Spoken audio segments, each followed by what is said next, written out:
Another day, another basketball stories na naman ang pagkikwentuhan natin. At ngayon nga, yung balitang pagkapanalo ngayong araw ng Los Angeles Lakers at ang balitang bagong center ng Golden State Warriors. Hindi nga kagaya ng unang game ng Los Angeles Lakers noong nakaraang araw laban sa Memphis Grizzlies, ay masyado nga silang nahirapan sa umpisa ng kanilang rematch ngayong araw sa pag-struggle ng halos lahat ng kanilang mga manlalaro.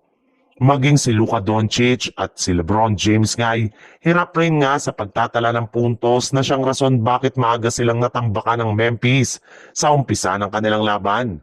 Sinamantala nga ito ng players ng Grizzlies sa pangunguna ni Jake Landale. Kahit anuman ngang gawin ng Lakers ay hirap talaga sila na makahabol. Pero pagdating nga sa second half, especially sa fourth quarter, ay bigla na lamang ang nagbago ang storya ng laban nang magsimula ng uminit ang shooting ng Lakers sa pangunguna ni Luka Doncic, LeBron James at maging si Jake LaRavia na nag-step up muli sa kanilang laban.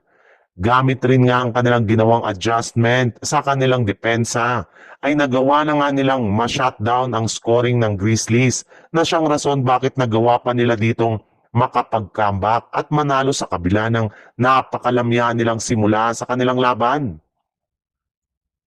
Sa ibang balita naman, dahil nga sa hindi pagpapalaro ng Golden State Warriors kay Jonathan Kuminga sa kanilang mga nakalipas na laro, ay malinaw na nga na plano na talaga ng kanilang front office na i-trade ito bago pa man sumapit ang trade deadline sa Pebrero.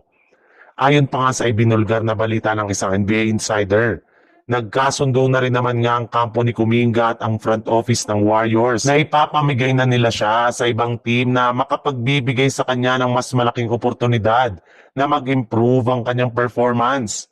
Hinihintay na lang naman nga daw ng Golden State Warriors na payagan sila ng NBA na ma-trade si Kuminga na mangyayari na sa darating na January 15. Bale, plano nga daw nila itong gamitin bilang main trade asset upang makakuha ng isang legit na scoring at defensive big man na siyang magiging solusyon sa problema nila sa kanilang front court. Alam naman nga po ninyo na hindi rin naman nga nila masyadong maasahan si Al Horford at maging si Draymond Green na ilang beses na na-eject sa kanilang mga nakalipas na laban. Bukod rin dyan, hindi na rin naman nga nila ito nagagamit ang maayos kaya kailangan na talaga nila na makakuha ng bagong center.